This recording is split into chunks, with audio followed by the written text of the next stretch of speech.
முதல் முறையாக ரஜினிகாந்த் யானவேலுடன் இருந்திருப்பதால் இந்த படத்தின் மீதுதான் இப்போது தமிழ் திரைத்துறையினர் ஒட்டுமொத்த பார்வையும் இருக்கிறது.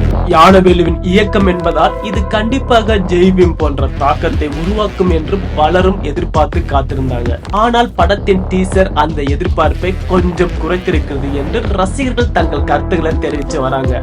மேலும் கமர்சியலாகத்தான் எடுத்திருக்கிறார்கள், அதையாவது ஒழுங்கா எடுத்திருப்பார்களா என்ற சந்தேகமும் டீசர் பார்க்கும் போது வருவதாகவும் ரஜினியின் மேனரிசம் ஜெயிலரை ஞாபகப்படுத்துவதாகவும் சொல்லி தங்களது கலவையான விமர்சனங்களை ரசிகர்கள் டீசருக்கு கொடுத்துட்டு வராங்க. இந்த நிலையில தான் வேட்டையன் படம் குறித்து விமர்சனமும் தற்போது வந்துள்ளது. அதாவது வேட்டையன் படம் மிக சிறப்பா வந்திருக்கிறதாகவும் பகத் பாசில் வடிவேல் மாதிரி டிராக் காமெடி எல்லாம் பண்ணியிருக்கிறதாகவும் படத்தை பார்த்துவிட்ட ரஜினிக்கு உச்சகட்ட மகிழ்ச்சி ஏற்பட்டிருக்கிறதாகவும் படம் குறித்த விமர்சனமும் தற்போது சமூக வலைதளங்கள்ல கசிந்திருக்கிறது.